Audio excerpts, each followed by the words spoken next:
Okay, good afternoon. I'd like to welcome everybody to this pep talk. Some reminders, please mute yourself, but always show your video picture. Sign in your name, your Facebook account, or email address in the chat box. Please include names of companions attending with you. Use the chat box to ask questions and comments while the pep talk is on. There will be group pictures at the start and end of the pep talk, so please show your face in the video. Another reminder, please take the online learning cum evaluation test exercise for mastery of learning and have a perfect score to get a certificate like the one shown here. The link has been placed in the chat box. Another reminder, obtaining 50 OLETE certificates will entitle one mentee to a voucher, free voucher for an ROJoson telemedical consultation or a face-to-face medical consultation. A request from me, please type in your feedback in the chat box during the open forum and before we adjourn. Thank you. Let's now have a group picture taking before we start the pep talk proper in 2 minutes. Please show your beautiful faces in the video.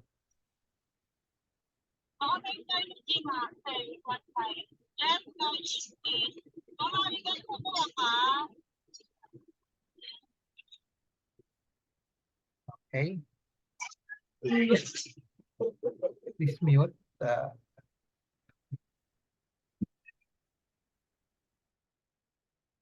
One, 2, 3. Let me save this first.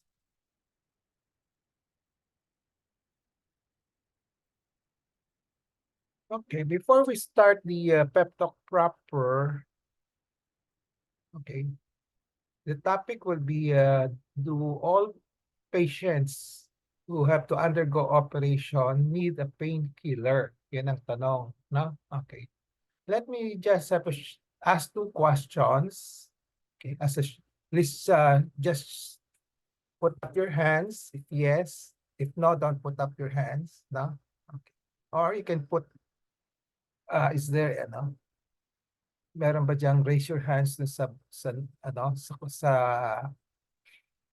cellphone ninyo? Anyway, just put your hands if it's yes. So first question is, do all patients undergoing operations need painkillers? Yes or no? How many said yes? Do all patients who are to undergo operation or who underwent an operation need painkillers after the operation? All? Pakitaas ng kamay. So, pag hindi tumaas ang kamay, ibig sabihin, no, no? Okay. So, pag tinaas ang kamay, yes, no? Okay. So, one, betting sa'yo. Hindi ko makakita yung kamay mo. Wala kang kamay. Okay. Hindi. Okay. So, Susan, Phoebe, Jocelyn. So, tatlo. The rest are no. Okay. So, second question, are all operations painful? Yes or no? Are all operations painful? Yes or no? 1, 2, 3, 4, 5, 6. Ba? Okay. Pag painful, 6 of painful. Pero pag not needing painkiller, mas konti. Hindi nagja-jive yata yung sagot. Hindi nagja-jive. Anyway, okay. Anyway, just say, parang meron tayong, parang survey lang muna. Okay. So, I'll now go to May the... comment. Diba yung iba mataas ang threshold sa pain, kaya no, Kung mataas, painful. hindi na kailangan ng gamot. Yeah, no. Di ba? Kaya yes and no. No and yes. Sige. Anyway, I will expound on this topic in a little while. I'll just share my screen.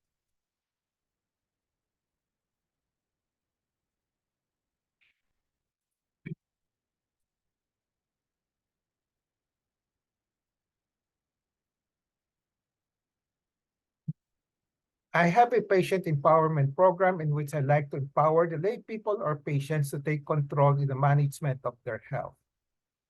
I started the pep talk on May 15, 2021.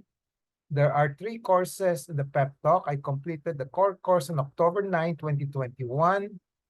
And from October 23, 2021 onwards, I've been tackling health disorder and health issue courses. This may take 3 years or longer depending on our enthusiasm, discipline, and perseverance. Actually, we're now on our 3rd year. By May 15, we'll be completing this. May 15 this year, we'll be completing the 3rd year already.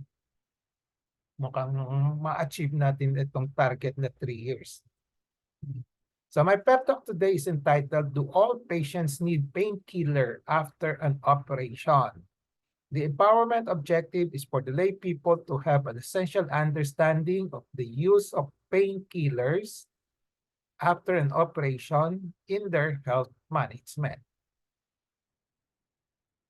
The contents of this pep talk will be the following. What is an operation? We have to define what is an operation first. Then what are painkillers? And what are the uses of painkillers after an operation? And do all patients need painkiller medicines after an operation? And what dictates the prescription of post-operative painkiller medicines by the physicians? Anong mga guidelines na ginagamit ng doktor? Bakit nire-reseta yung painkiller? And what governs the intake of post-operative painkiller medicines by the patients at home? Kung nasa bahay naman, anong mga protocol or guidelines that the patients will take note of when they take their medicine? And what are the basic information on analgesics?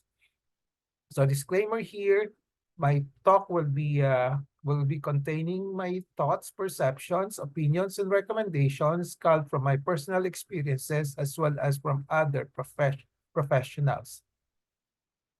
Let's start with the first topic. What is an operation? An operation in this pep talk refers to a medical operation. So when I say operation, it's a pep talk natin. Since I'm a doctor, I'm talking about medicines, medical operation. And operation will be used interchangeably with the word surgery. Okay? So kung sabi, I have undergone a surgery, I have undergone an operation, so pareho lang ho yun. No? So the concept of and definition of operations have evolved. Nagbabago yan over the years. No? Before, dati-dati, traditionally, an operation is meant to be the process of cutting open, yung hinihiwa, cutting open someone's body in order to repair, to replace, or to remove a damaged part. So may kasamang hiwa ito sa katawan ng tao, ng pasyente. No? And then the other one is that they use instruments. No? When you say operation, automatically may connotation na may instrumento na ginagamit. And another traditional concept is that it is done by a specialist called surgeon. Okay, like me. Okay, and it is done to treat. To contrast it with for diagnosis. So operation is done to treat. And then it is usually done in an operating room. Okay. So all these concepts nag-evolve them. Okay. May mga bago na dyan. No? Okay. So nowadays, an operation may consist of the following. Walang cutting. Okay. Walang hinihiwa sa katawan. Pwede. But there are some operations that need cutting. And then, no instruments. Kamay lang. Pwede. Okay. So kung kamay lang ginagamit, there's a procedure done, pwede ding tawagin na operations. No? And then all medical specialists doing interventional procedures are all can be called surgeons. Like yung mga cardiology, nag-angiogram, gumagawa ng stent, no? Yung mga pulmo, no? Gumagawa ng mga aspiration ng mga tubig sa katawan, sa baga, no? Okay. So yung mga gastro, gastroenterologist, mga internisyon, no? Naglalagay, gumagawa ng endoscopy, no? So in one way, they're called surgeons also kasi they use instruments, okay? Or they use some invasive procedure. And then, as I said, it's not only to treat. Ngayon, it can be used for diagnosis. Parang endoscopy, tinitingnan kung ano yung sakit sa loob ng tiyan, sa stomach. And then, kung merong kailangan polyp tatanggalin, so that's part of the treatment. Simultaneously, it's part of the treatment. Okay? Traditionally, operation is done in the operating room. Ngayon, operation can be done outside the operating room, such as the clinics, nursing floor, etc., etc. Okay? Depending on the extent of the operation, kung madali lang, kung pwedeng gawin sa labas ng operating room, no? Then, sa labas na lang pwede. Okay? So ito yung mga bagong concept, no? Okay, ng operations ngayon.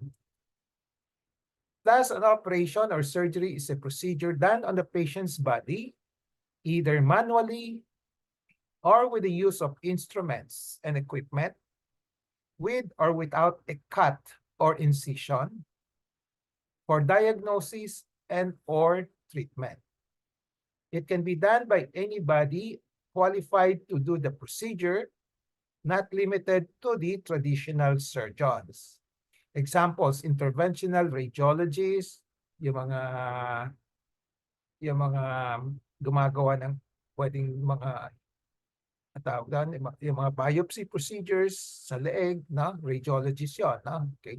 Cardiologist, doing stenting, coronary stenting, gastroenterologist doing endoscopy, pulmonologist, all of these people, these medical specialists, no, who are traditionally not called surgeons, can be called surgeons. That's because they can do operative or surgical procedures. And therefore, loosely speaking, they are surgeons also. So the next topic would be, what are painkillers?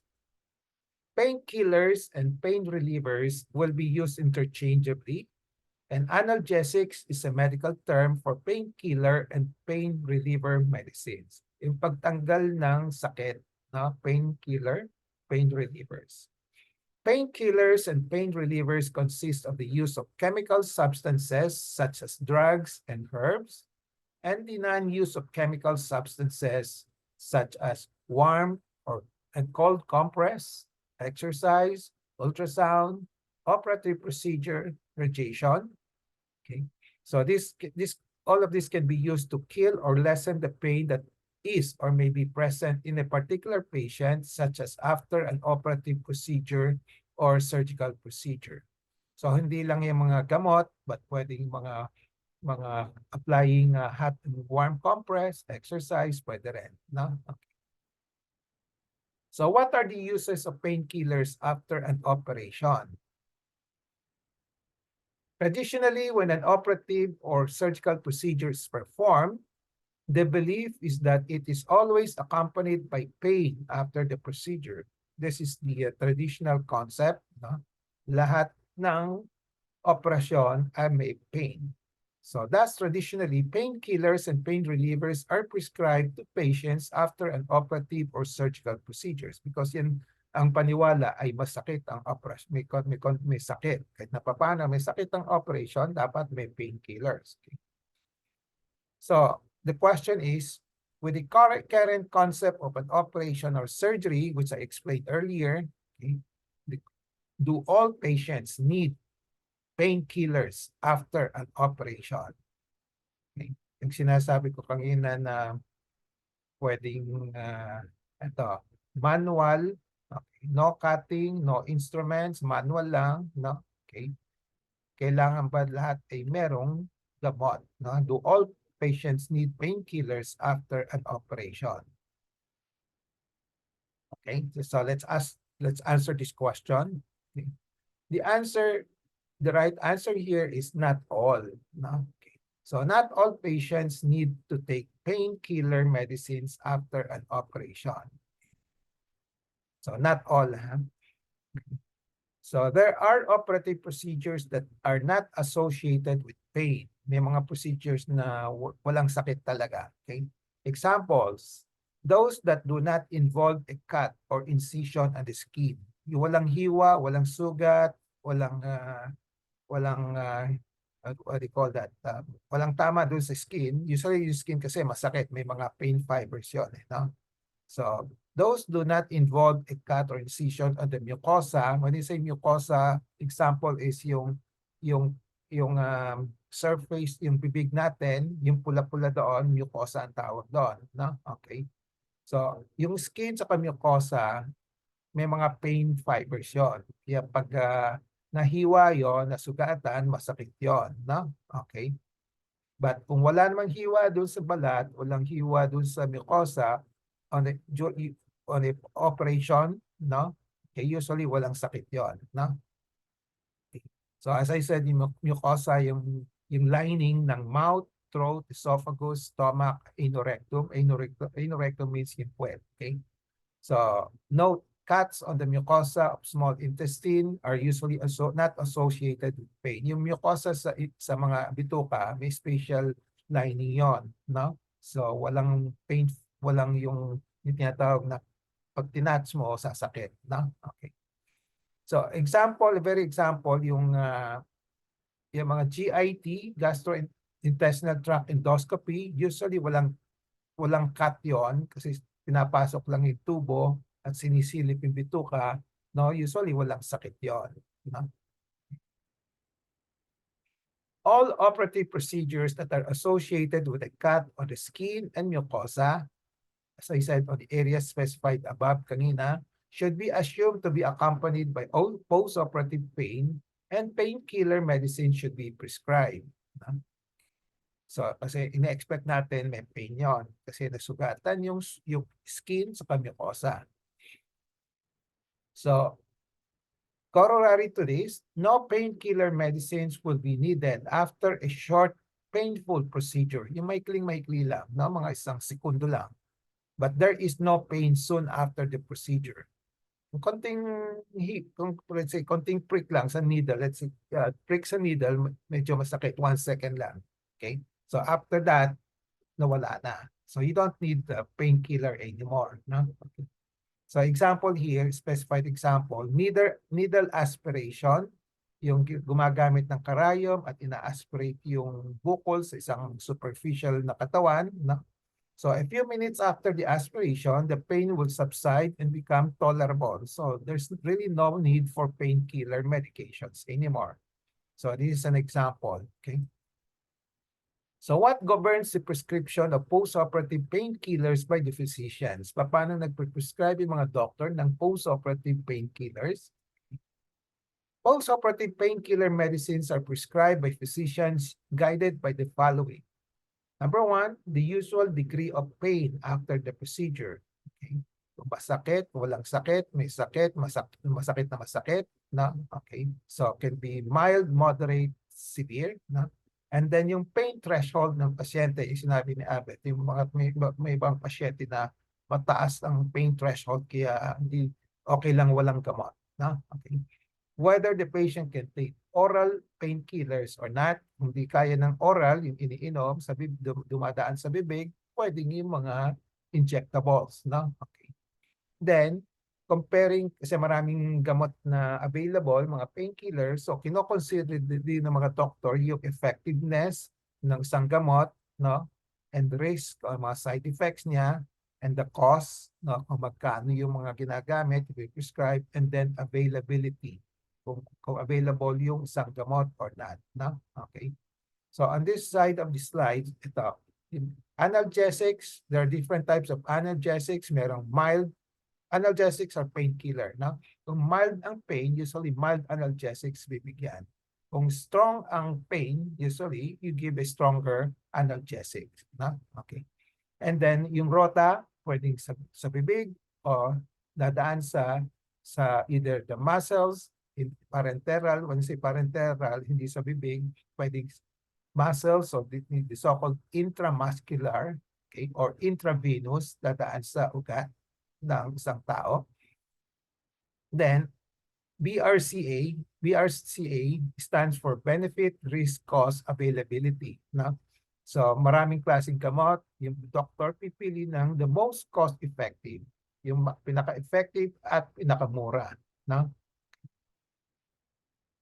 And then what governs the intake of post-operative painkiller medicines by patients at home naman sa bahay? No? Okay, kanina yung doktor, no? Of course, the principle should be the same, di ba? So, number one, communicate with the attending physicians who did the procedure regarding the kakausapin ng doktor, tatanungin yung surgeon, no? Ano ba ang gano'ng kasakit ba ang pain yung after the procedure, okay? Whether oral and painkillers can be taken or not, and then what is the most cost-effective medicine, no, that can be taken. Then follow the advice of the physicians, but ask all these questions needed for a cost-effective pain control at home. Okay? So palagi, a lot of patients do not ask these questions and a lot of doctors also do not explain. So for patient empowerment, tatanungin niyo yung mga doktor, no? Okay.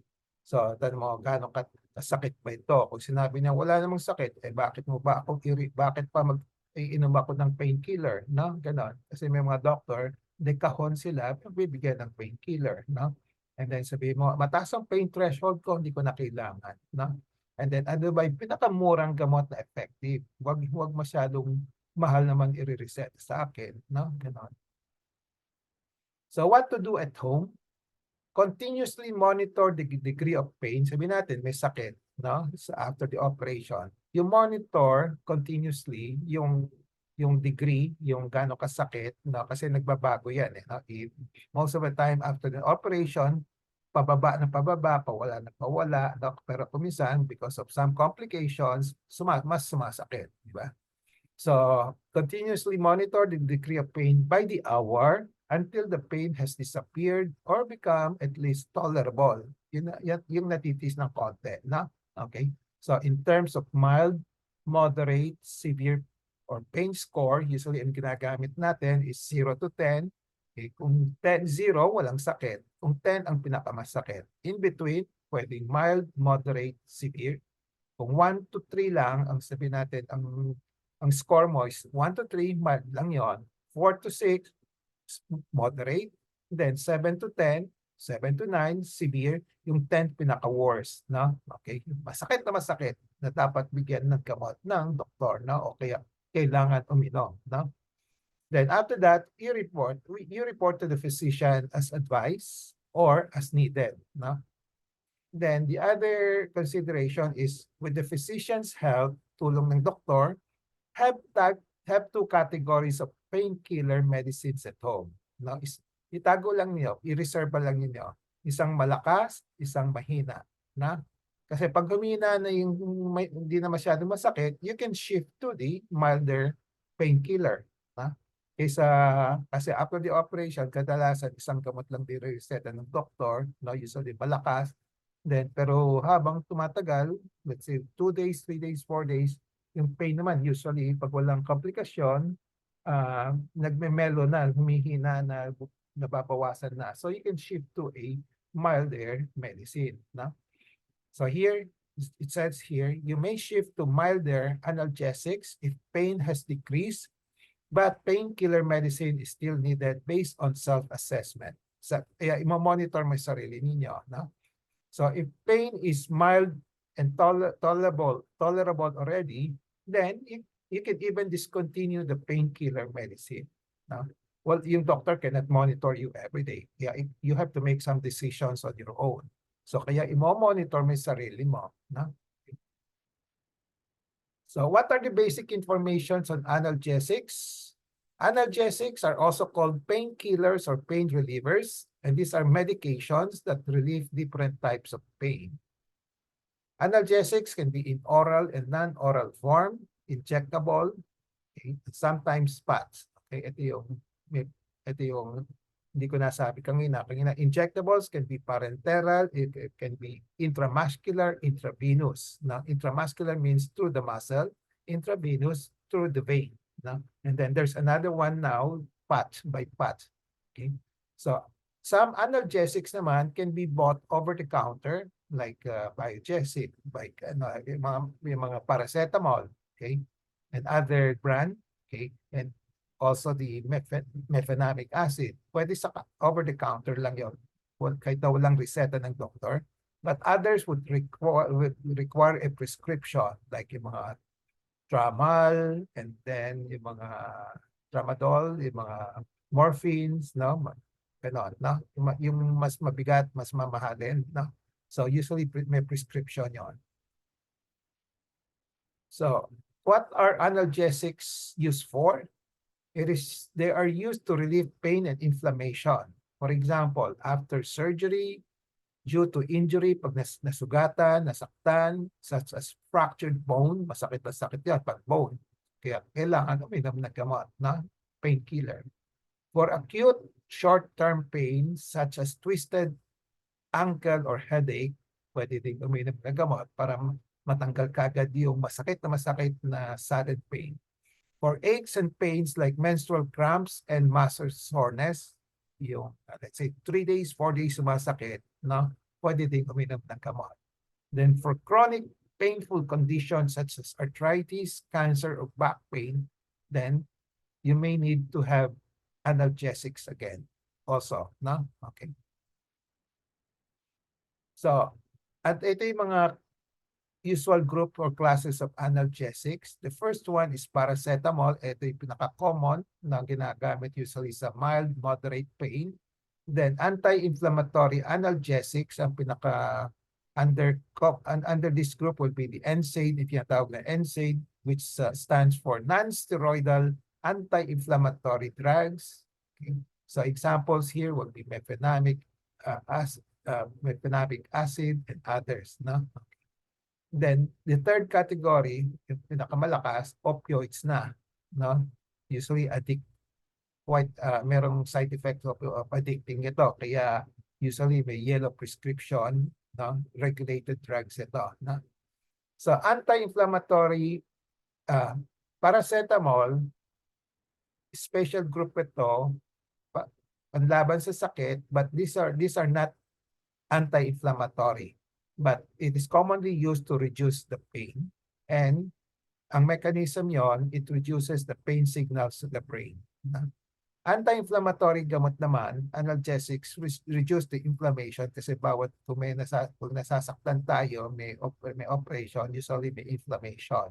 So, these drugs reduces the inflammation para mabawasan yung sakit. No?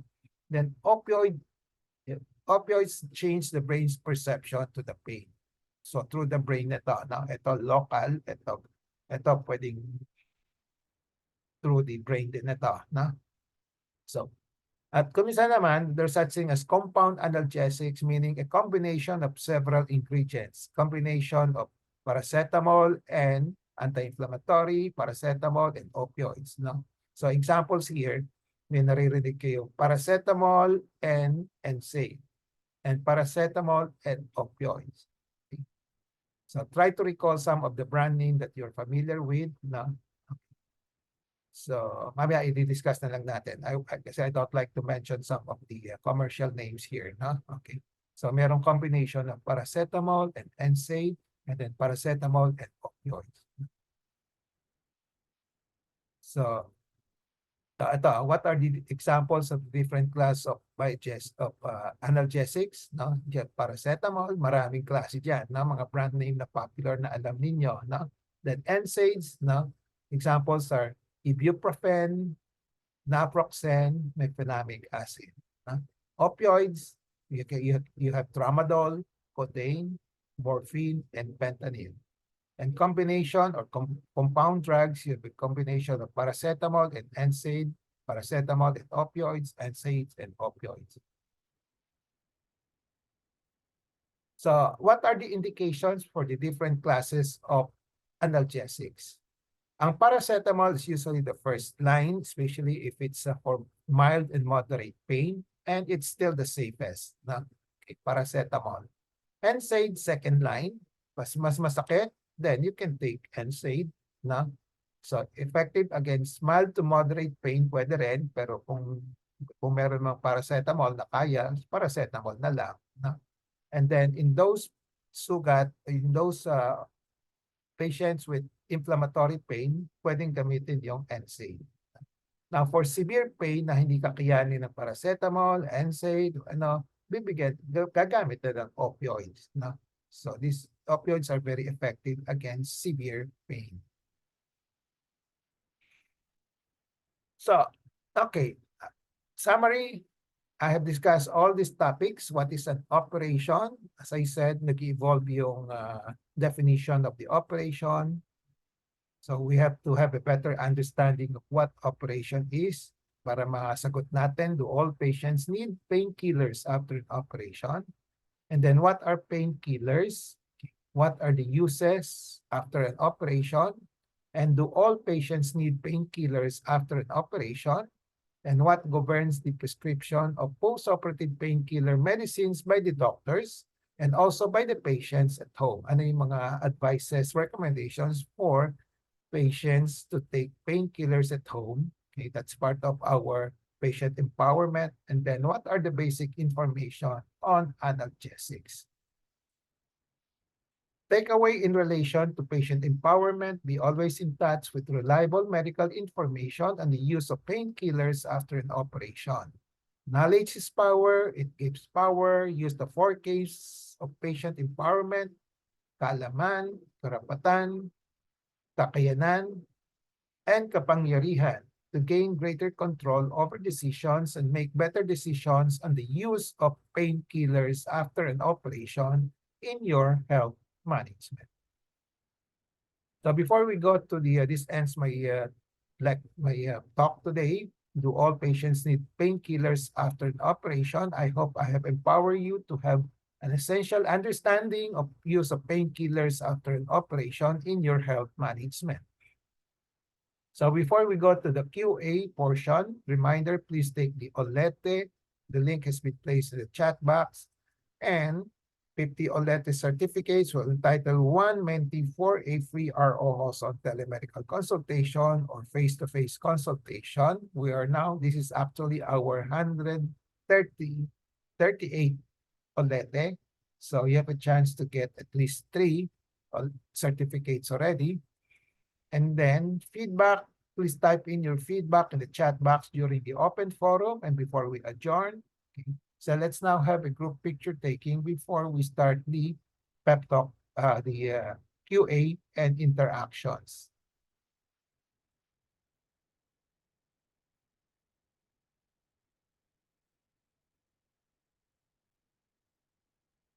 Okay. So your beautiful faces, all of you. 1, 1, 2, 3.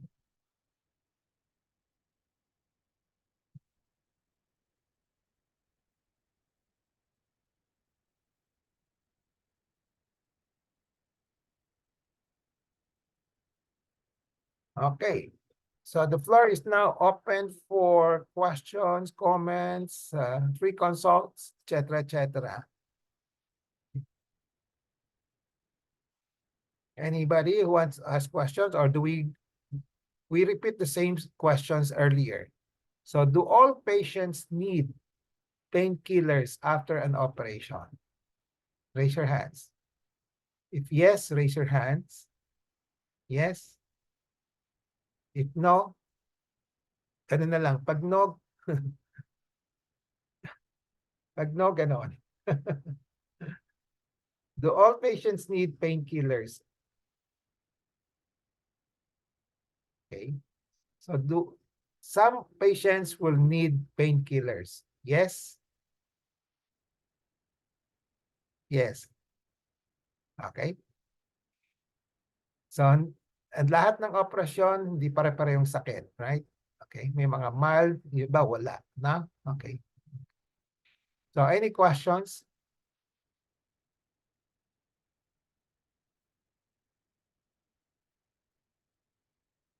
Ano kayo? Andito yung, I think I saw my son here. Lance, pakita ka nga.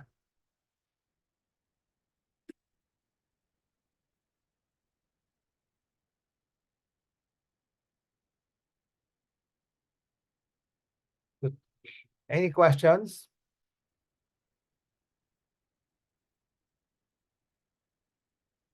How many of you have undergone an operation? Lahat o hindi? O, sige. So, ano yung, lahat, uminom kayo ng gamot? O may mga instances na wala kayong gamot? Carla, would you like to share your experience?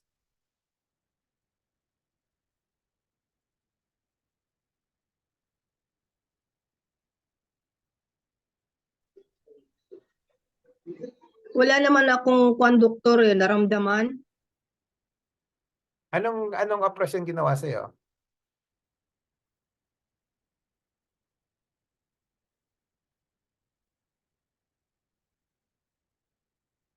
Carla? Ano, doktor? Total abdominal hysterectomy Okay. at Malaking saka operasyon. total thyroidectomy. Okay. So, wala kang naramdaman after the operation? Parang dun lang sa meron akong naramdaman, pero parang hindi naman ako uminom ng conductor ng parang pain reliever. No. Ang tibay mo mataas ang pain threshold mo. Tapos yung sa thyroidectomy, wala na akong ininom. Wala naman akong ininom na gamot. Okay. Wala naman nireseta ng doktor parang kung may maramdaman ka lang, iinom ka, sabi niya. Pero hindi ako uminom, doktor. Natandaan ko, hindi ako uminom. Ang tibay mo. So, first day after the operation, wala kang gamot? Siguro doon sa kasi matagal na yun, doktor. 1995 pa yun Kaya nga, try to recall, kasi yung operasyon mo, Noong medyo, 1995, hindi ko, siguro meron. meron ka, na? Siguro meron. Pero yung sa total thyroidectomy, parang wala akong natandaan na ininom. Kahit na isang araw, 2 araw? Opo, parang wala akong, kasi sabi ko anong lumabas ako, bakit wala bang akong iinumin? Parang nagtanong pa nga ako, ba't parang wala naman akong iinumin na gamot? Parang ganun din kasi. Sige, Parang hindi naman, maniniwala ako doon sa thyroid. No? Ako rin, may mga pasyente na hindi naman masyadong masakit. Kaya walang hindi naman masyado masakit, doktor. yung sa abdomen ang medyo masakit. Oo, No? yun, medyo masakit lang dito sa abdominal. Kasi Oo. yung tiyan mo no? Okay. Opo. Okay. Good. Sige. Ano pa? Sino who would like to share their experience?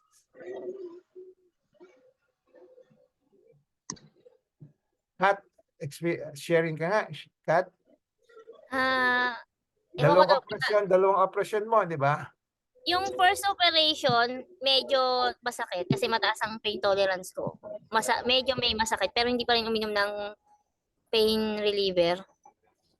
Yung second na dok talaga wala hindi ako nasaktan hindi ko alam kung talagang Okay.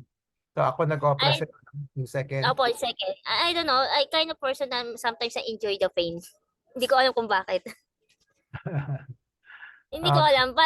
Parang feeling ko I made myself stronger pag nararamdaman ko yung pain. Pero yung second, wala talaga, Dok. Okay. Kasi pagkatapos sa operasyon, kumain pa ako Pwede ka bang kumain after the operation? Yeah. Kaya nagtataka yung mga katabi ko, mga naoperahan kami pare-pareho. Pero ako daw yung paggaling doon sa recovery, tumayo, nag-CR, kumain. Yung talagang lakas ko pa kumain, hindi ko alam kung bakit. Hindi ko alam, pero parang feeling daw nila hindi ako naoperahan.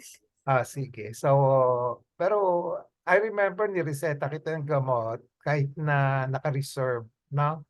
Yes po. Para Pero medyo yung bandang December, medyo malamig. Yung parang, ewan ko kung sabi nila normal daw sa mga na-operahan yung pinagtusukan daw. May kirot pa rin, pero hindi naman ganun kasakit. so hindi ka uminom ng gamot. Hindi po. Okay. Basta pain tolerable, you don't have to take medicine, no? Whether after the operation or in other circumstances. Okay, every now and then may mararamdaman tayong sakit sa katawan, no? Kahit na hindi after an operation, pag tolerable, you don't have to take any medicine, no? Okay, kasi may ibang pasyente may konting kirot lang, iinom na ng gamot, no? Okay? So, pwedeng wala, no? Okay? Okay.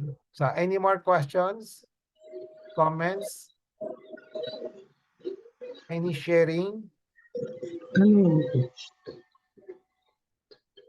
Jocelyn, would you like to share your operations?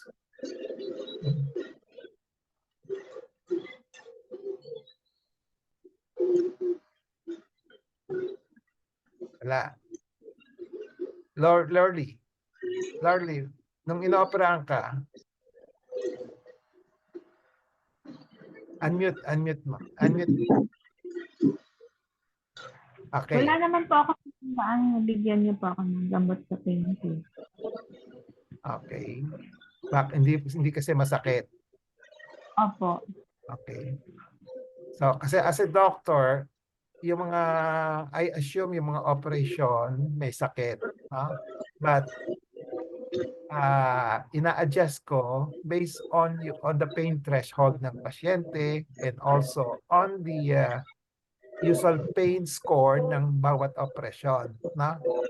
As a surgeon, dapat alam ko yung mga, let's say, ang hemorrhoidectomy, yung tinatanggal yung hemorrhoids, masakit yon, usually masakit. Yeah. Kaya talagang binibigyan ko ng gamot. No? Okay? Pero yung mga, let's say, mastectomy, usually hindi siya masakit. No? Okay? Pwedeng walang gamot or pag mababa ang pain threshold ng pasyente, then binibigyan ko ng gamot on a reserve basis. So, hindi natin minsan mapipredict. No? Number one, yung pain threshold ng pasyente, baka umibod siya, nawala, tumaas ang pain, buwaba ang pain threshold. So, dapat may naka-reserve na gamot. Na? Okay? Okay, kapag minsan meron siyang infection, may komplikasyon, then we need something. So, but the thing to remember is not all patients will need painkiller. Sa iba-ibang sitwasyon. Na? Okay? Anything else? May tanong po ako. Sige. Kat. Hindi naman kasabihan yung halimbawa nung kasi nga December nasa Tagaytay ako. Talagang kumirot lang siya, masakit. Hindi dahil sa malamig ang panahon kasi 'di ba kasabihan ng matatanda yung pinatusukan daw ng injection pag malamig ka, kumikirot-kirot. Hindi naman po ba totoo yun? Ewan ko kasi nakalaki ako yun sa mga nakasama kong matatanda. Okay, yung mga pain kumisan, even as doctors, hindi namin ma-explain all the causes. Na? Basta biglang darating. Na? Tapos, lalo na yung mga biglang mawala. Dali lang. Hirap i-explain yun. No? Pero kung pain na tumagal, no? 1 week, 2 weeks, panay-panay, tuloy-tuloy andyan, hahanapan namin ng cause. No? Okay? Pero yung saglit lang, no, we know it exists, merong ganon, pero mahirap i-pinpoint. No?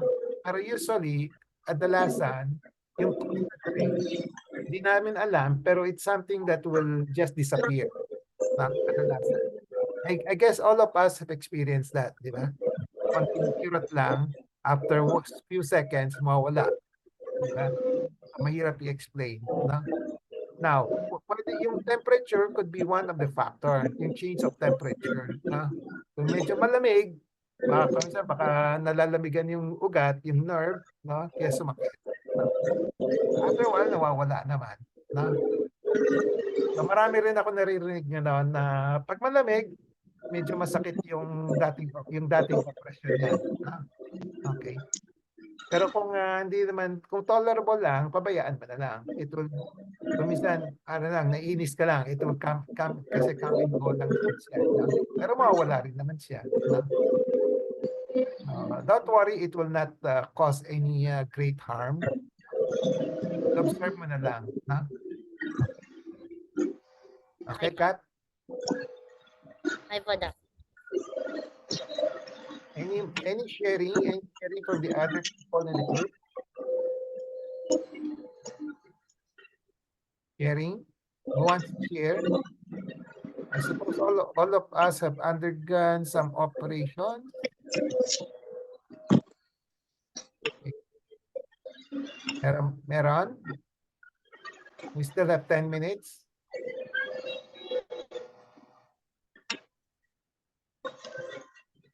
Abet, ikaw na-operahan ka na ba, Abet? Cesarean. Ha? Yung cesarean ko, isa. Oh. Ay, cesarean. Oh, uminom ka ng Wala. gamot. No. Wala kang Kasi gamot? wala, hindi ako uminom. Kasi lagi kong natatandaan kasi ikaw ayaw mo magbibigay ng painkiller or antibiotic. So, mataas din talaga ang threshold ng pain ko. Threshold ko sa pain. Kaya, I remember, wala. Doon sa cesarean ko, wala. No pain reliever. Okay. So, wag niyong titiisin kung masakit. Kung masakit, ito kayo, hingi lang kayo gamot. Okay? So, Pero hindi ba yung nagkasugat ako noon na malaki? Sabi mo, uminom ako ng gamot, hindi ako uminom. Nung pinainom mo lang ako ng saka ako uminom. ay, kaya nga. Kasi in-expect ko masakit. Ang in-expect ko as a doctor, bibigyan kita ng reseta. Pero kung may reseta man ako, sasabihin ko sa iyo, obserbahan mo rin sarili mo. Diba? Kung kaya mo, pwedeng wala. Na? Yeah. Kung sa umpisa, umiinom ka, pero after 1 day or 2 days, kung nawawala na, pwede mo nang itigil. Kaya maswerte kami ni Cathy kasi mataas ang threshold namin sa pain. Yeah. May mga tao ganon. May mga tao ding mababa ang threshold. Diba? So, in those patients, we really have to give medicine. No? Okay. So, aside from yung mga factors that I mentioned, yung walang fat sa mucosa, sa skin, usually walang pain threshold ng pasyente, usually gamot, no? Another factor, kasi we're talking about operation, probably hindi na may mention sa libro, no? Yung depende din sa nag-o-opera, no? Nag-o-opera sa inyo. Yung operasyon ay walang masyadong damage sa mga tissues, no? Usually hindi masakit yun, no? Okay. So that's a factor, although hindi dinidiscuss among the surgeons, no? But in reality, it also depends on the surgeon. Kaya kung sabi naririnig tayo, magkaan ang kamay nitong surgeon nito, kaya hindi masakit. Ano naman, so here's a comment. Is it better to tolerate the pain than take painkillers? That kung di mo ma-tolerate, as I said, take pain medications. Kung matotolerate mo, don't take it more. Okay? Kasi we also have to consider the side effects ng gamot. Lahat ng gamot may possible side effects. So balancing lang yon, balancing the benefit and the side effects. So kung hindi mo matotolerate, wag mo na subject yourself to the side effect. Kung matotolerate mo naman, kung hindi mo matolerate, you just take it. Masasaktan ka lang, no? Okay.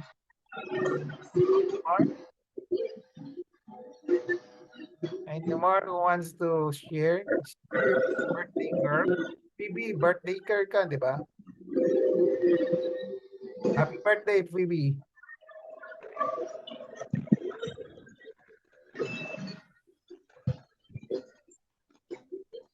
Phoebe? Thank you po. Susan. Thank you po. Yung sa'yo, dumaan ka ba doon? Uminom ka ng gamot? Binigyan po niya ako pero hindi ko rin nainom kasi wala namang sakit eh. Anong gamot ang binigay ko sa'yo? Nireseta ko sa'yo?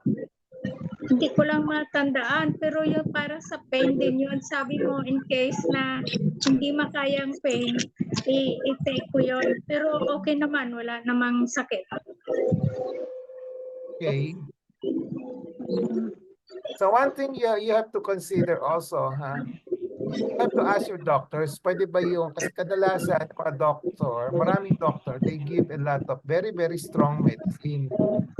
Usually mahal, usually mahal yun. So, kung empowered kayo, knowing that baka hindi pa kailangan, tanungin yung doctor ninyo. Meron ba, sabi nyo, magkano po ba ito? Malakas po ba ito? Meron ba mas magaan? Mas mas mura? Tatanungin nyo, no? Okay? Kayo na magtanong kasi yung mga doctor may sariling mga habit sila, nagpe-prescribe, no? Kadalasan mamahalin, no? Kadalasan, no? Okay. Okay. Ako usually I usually start with kung masakit na masakit, I give the stronger drugs, no? Masakit, I can ano lang, yung mild lang, no? With the advice that to the patient na kung hindi mo kaya, may reserva ka, iinom ka ng mas stronger drugs, no? Kaya wag din kayo bibili ng marami ng gamot ng kasi baka number one, baka hindi na kailangan, masakit lang, no? You may have to shift, no? You may have to shift to another drugs, no?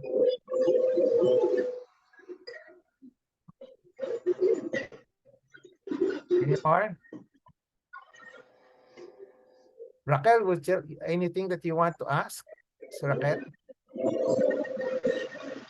Good afternoon, Doc. For now, Doc, wala pa po. See you soon, Doc, sa 27.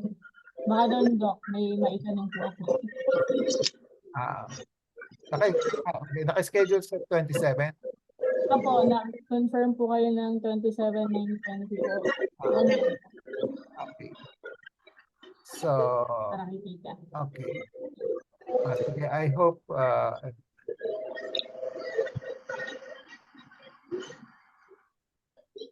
anything else? May dadagdag ka ba, Lance? Lance? Wala naman. Okay naman. Ganda na yung lecture. Tama naman lahat ng sinabi. Sigurado ka.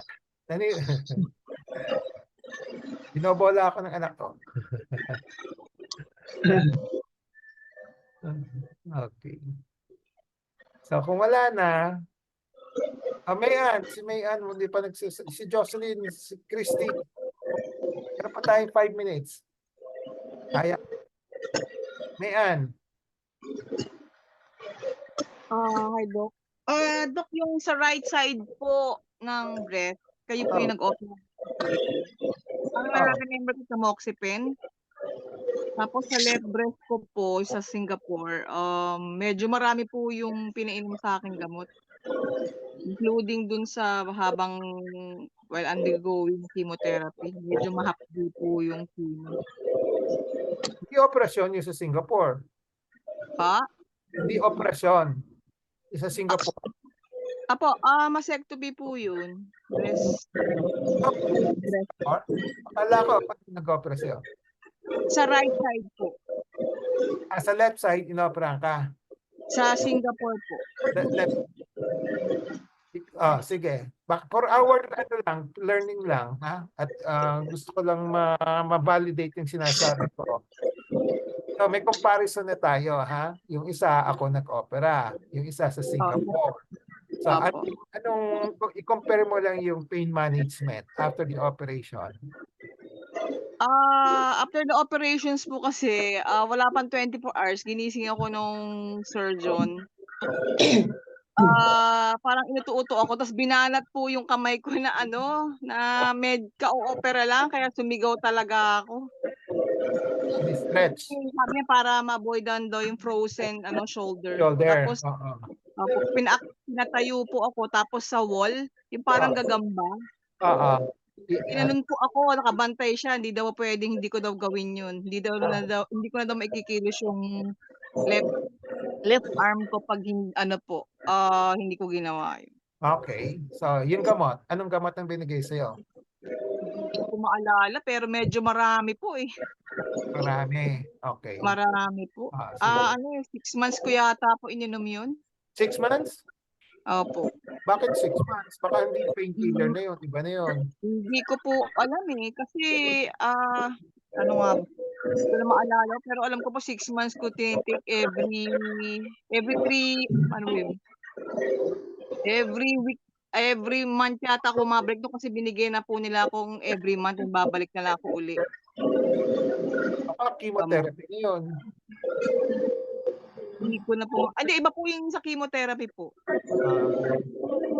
Okay. Hindi ko na maalala po yun. Naalala mo yung ginawa ko sa'yo? Opo. Anong ginawa? Right after the operation, may gamot ka ba? Meron akong gamot reseta sa'yo. Yung parang Dok yung tamoxifen po. Yung tamoxifen is for the breast cancer, yung for pain. For pain, wala yata Dok, eh. Pinag-ano mo lang ako yung Lifebuoy. Sabi mo magtabula ako ng Lifebuoy. Kung may Lifebuoy pa ba? Yung soap dati. Ordinary Parang wala soap. yata Dok. Sabi ko sa'yo, hugasan mo yung sugat mo with ordinary soap. Sabi ko sa'yo, huwag ka na bibili ng betadine. Opo, yun yan. Alala ko po yun. Wala pong gamot. Lang, o kaya any ordinary soap. Okay? So, most likely, baka usually reset ako sa mga breast operation. It's paracetamol or mefenamic. Dalawa lang. So, hindi ako nagbibigay ng tramadol, hindi ako nagbibigay ng pinakamalakas, which are usually done by a lot of surgeons. So, okay. So, sa akin, hindi masyadong sakit yun. Yung mga tramadol, yung mga gano'n, mas malakas, no? Mahina ang based on hindi masyadong masakit, no? Kaya pain threshold mo, maganda. Then, bibigyan na lang kita yung pinaka-magaan na gamot, no? Okay. Anyone else who want to share? Si Christy, na-opera ka ba, Christy? Si Sarah. Si Sarah. Jocelyn.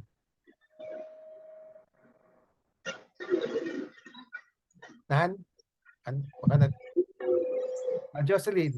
Ayan, thank you for joining us. Unmute, Jocelyn.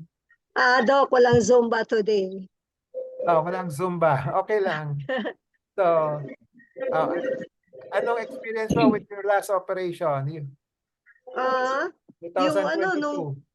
Nung tinanggal yung toenail ko. Yun. Okay. Yun yung last na gawa niyo sa akin. Ay. Yan nga. So, you need painkiller for that. Masakit yan. Oo, I took painkiller, yes. Masakit yan eh. No? Kasi, lalo na nung tinatanggal yung gasa, basta I called you. SOS, ang sakit. Nakadikit kasi yung gasa sa sugat. Yeah. Okay. How about your last operation? 2022. Doon kay ibang doktor. I compare mo also lang. took. So, what medicine was given to you? Parang mefenamic acid. Mefenamic acid. Mefenamic. Yeah. Okay. Hindi yung telecoxib. Hindi telecoxib. Hindi tramadol. Hindi ko na maalala, Dok. That's good. So, basta yung pinaka minimal na gamot lang pwede na. Yes. Kailangan, then we adjust it. We start with yung pinaka minimal muna. Na minimalist. Yes, Doc. Okay. Anything else that you want to share? Wala na, Doc. Okay, that's good. Okay. Oh, Christy, you want to share, Christy? Si Christy. Okay. Sir, wala po. Wala. Okay. So, tandaan na lang nyo, may operasyon o walang operasyon, kung tolerable naman yung pain, wag na kayong uminom ng gamot. Hintayin na lang, lang, no? Yes. Kusang yung katawan ninyo can recover by itself, no? Okay. Kung kailangan lang, then uminom kayo. You have to know the cause. Kung matagal lang, you have to hanapin yung cause na bakit sumasakit na matagal. Then we treat the cause bago yung pain, no? Okay. So if there are no more questions, it's already 3:05. Now we'll call it a day, no? So we'll see each other next. No? By the way, konti lang sumagot sa ulit the last time. Do you have problem with the link? Do you have, si Perla, sabi niya nagka-problema siya sa link. Hindi siya nakasagot. No? Others ba? May problema ka? Ha? Lordie, may problema ka sa link? Doc, today ko lang nakita yung link eh. Today Today lang lang? nakita. Okay. Oh, hindi makita nga, doktor eh. Pero na-post ko last week when I was Ah, in... ako rin, hinahanap ko rin. Okay. Kaya nagtataka ako, walang Ba't sumasagot. wala nag... Sige. Na-post ko na, di ba? Ipo-post ko pa ba? yes, yes. Na-post ko. Meron na po. Okay. Thank you, Doc. Okay, thank you. We'll see each other again next week. Bye-bye. Thank you, Bye-bye. doctor. You're welcome. Bye-bye.